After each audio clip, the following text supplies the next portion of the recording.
What is going on, Chelsea fans? It's your boy J Jax. A drab game, a very dry Chelsea Man United fixture. Did we expect anything more? Every game we play against Man United is 0-0, 1-1. Like, we haven't beaten Man United at Stamford Bridge for like 6-7 games. All been draws, all been boring games. Very cagey, timid performances from both teams. And this game was exactly the same. Another dry game of football. Another game where Chelsea played poorly. A game where we could have made ground on the top four. We could have beat a rival, a team who's also in contention for the top four, who was building momentum, and we didn't get the job done. And to make matters even worse, we conceded in the last minute. Casemiro, towering header, inches over the line, not even inches, millimetres over the line. Kepa does brilliantly to get a hand on it and tip it onto the post, but it wasn't enough.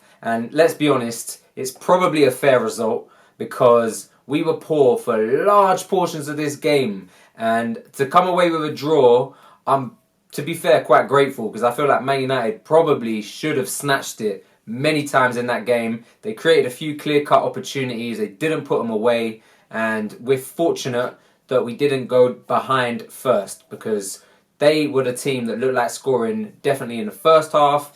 In the second half, we regained a bit of control, but we were just toothless in attack, really toothless in attack. And there's a lot of talking points from this game, a lot of things that have definitely come to mind because this is another poor performance from Chelsea. I count the Brentford match a few days before. I also count the Aston Villa game, which we managed to come away with a win, but we were pretty disappointing overall.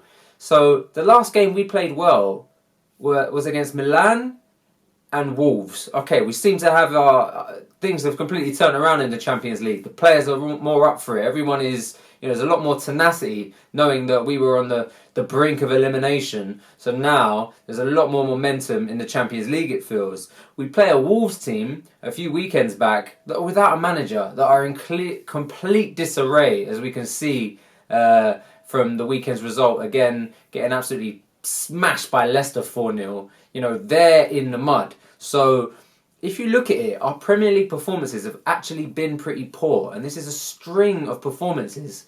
Now, I'm not sure what the reason behind this could be, but I'll speculate that, for me, some players that are Potter's, perhaps, go-to players in games where we need to get a result, players that are perhaps he feels are within his strongest 11, are letting him down and are letting us down.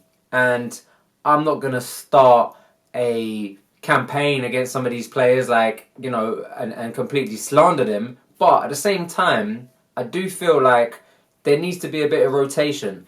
And because Pierre-Emerick Aubameyang has been brought in the summer, as has Raheem Sterling, they are new players that have probably been promised game time.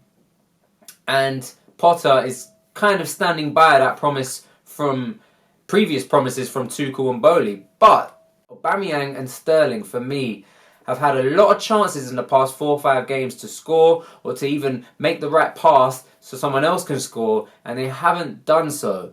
I think with Aubameyang, it's a different conversation. He is a more seasoned striker. You know what you're getting with him in that sense. Raheem Sterling, massive fan of, and I feel he probably is one of our strongest players in that position. But if he is not really affecting the game like we would like him to, I think it is only fair that you start Christian Pulisic in that position and you start to build a bit more competition in that area, because Pulisic, when he comes on, at the moment he seems like he's got the fire in his belly again and he looks hungry to play and he's creating chances. He's very cutthroat in the way that he takes players on and tries to worm out and carve out shots. And I'm not seeing that from Raheem at the moment.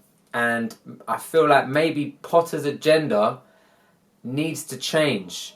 I think he's come into this team and obviously he wants to give everyone a chance, everyone a fair shout.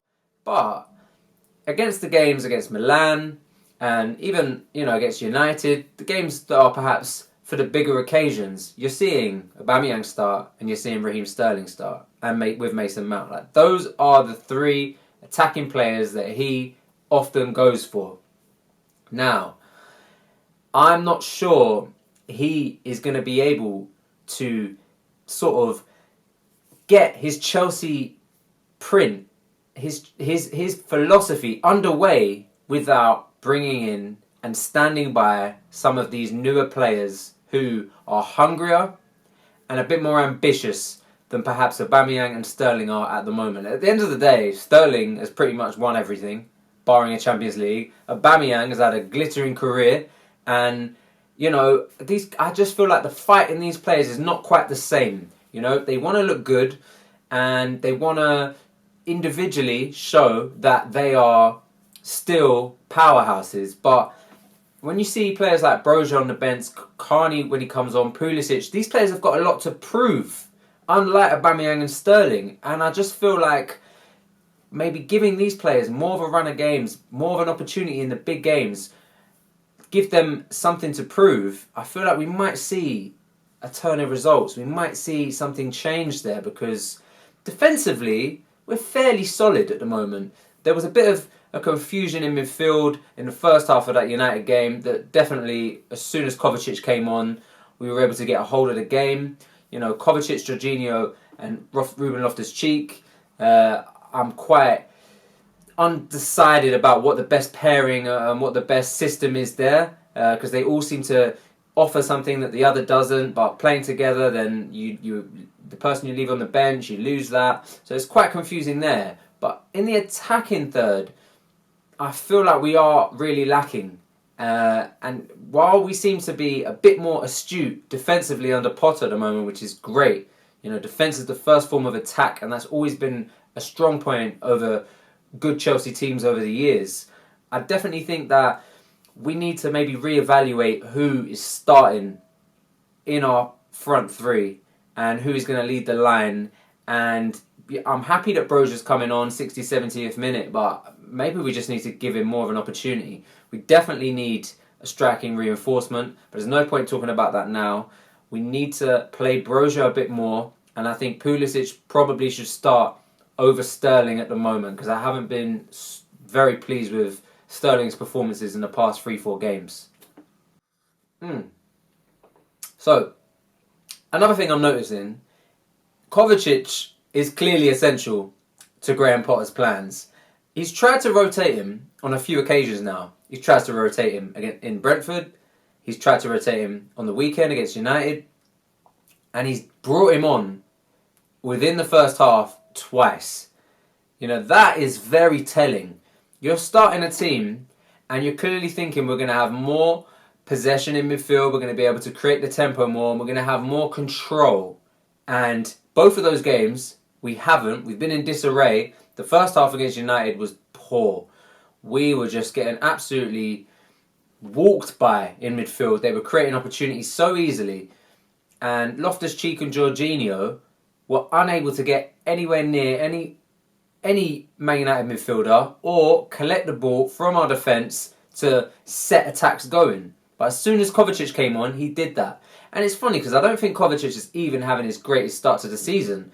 The games I've seen him in have been mixed, honestly, in the opportunities he's created and defensively. I don't think he's been what we have grown to know from Mateo Kovacic. But saying that, what he does do on the ball and the way he can just burst into space, create the right movement, make a direct pass, is something that Jorginho and Loftus-Cheek are clearly not doing. And without N'Golo Kante, who I don't think is really going to play a large part in Chelsea's future anymore. I think this injury to N'Golo Kante has pretty much sealed his Chelsea career.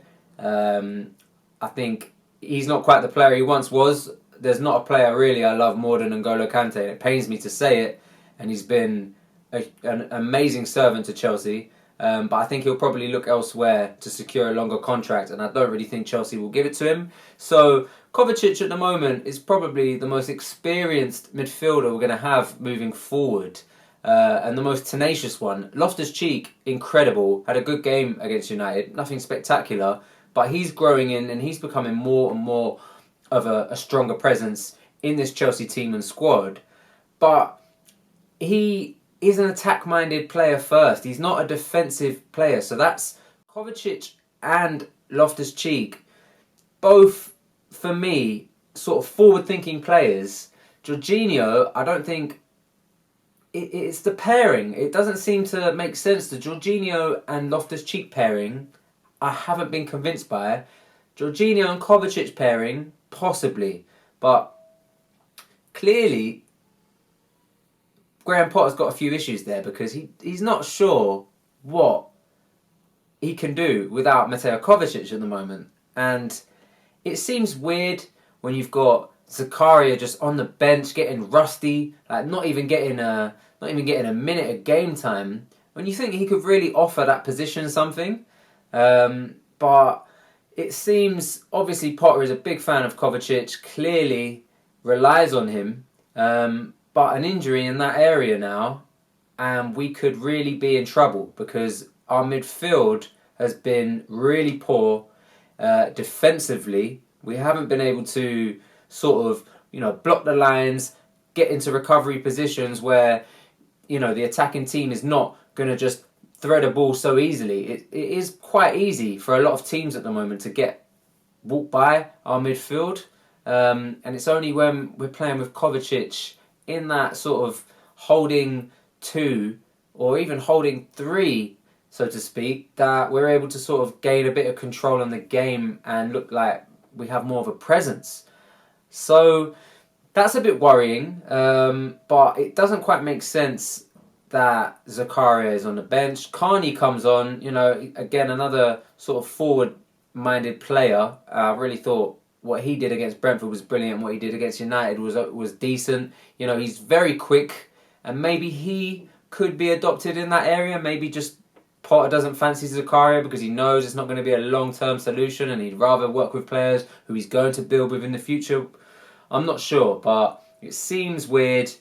But there is an issue there because we are getting overrun in midfield, and the fact that he's had to just literally throw Kovacic on in both of these games to just sort of gain possession, regain control so that we don't concede is slightly worrying. Now that is a few negatives I've touched on. I'll talk about the positives.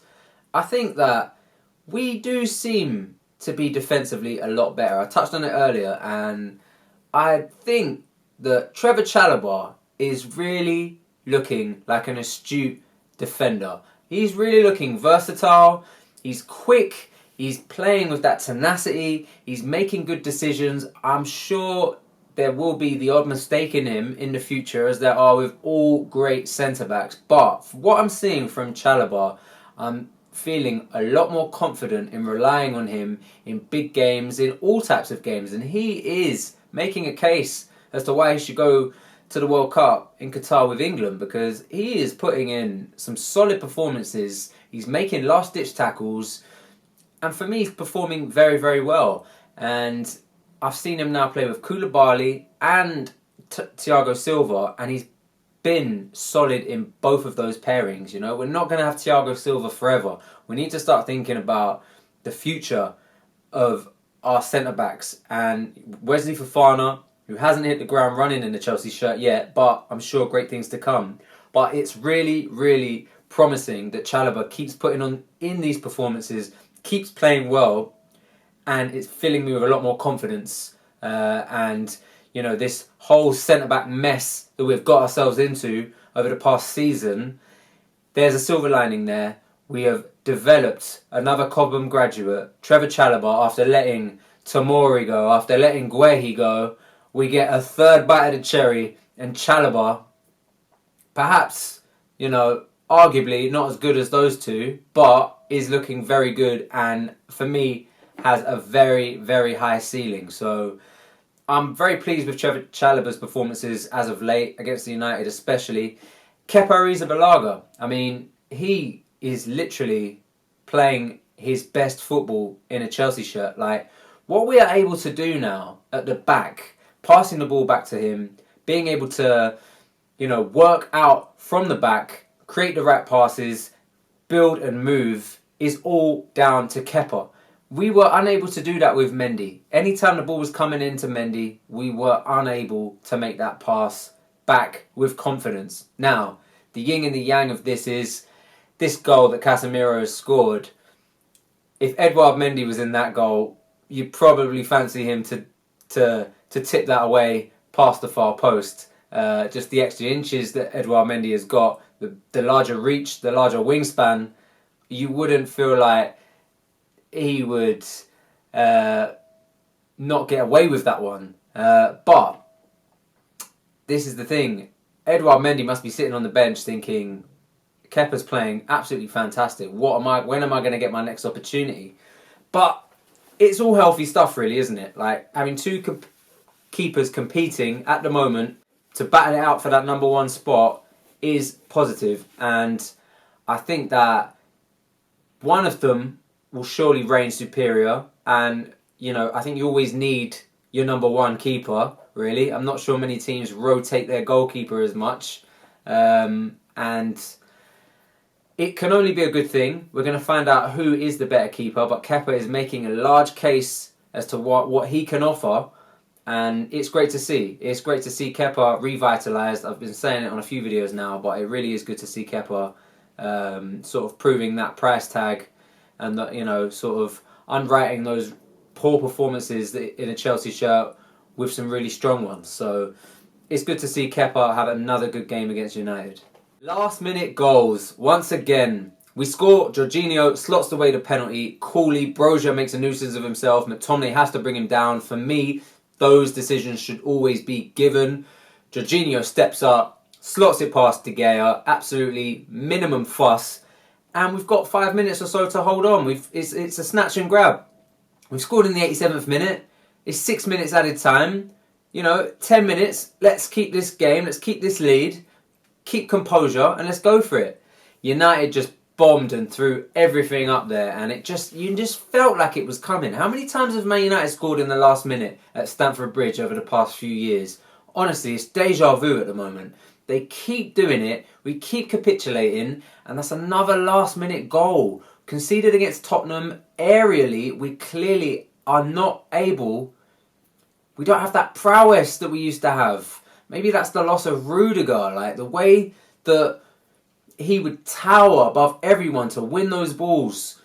It's just missing at the moment. If you think that we've dropped points to Tottenham and Man United in the last minute at home, it's really, really disheartening, because we could be further up that table and have made more of a mark on our rivals and firmer in the driving seat for top four, but we've let it slip once again. So this is something we really need to rectify, and I think it's just a character thing, but I do think it is something that we need to address. You know, when balls are flying in, who have we got? Who's going to make sure that they're going to win that ball and tower above everyone at all costs?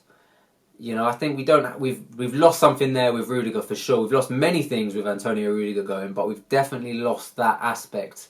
Because it can't be a coincidence in these big games that this has happened now twice. But we move. Chelsea, we pick up a point. Fortunately, Arsenal have dropped points, so that gap between the top, which I'm pretty sure we're not gonna catch, but it doesn't look so bad. United have dropped points. Tottenham lose to Newcastle, but that means Newcastle are now fourth and in the running, and we're gonna have to deal with them and their money bags.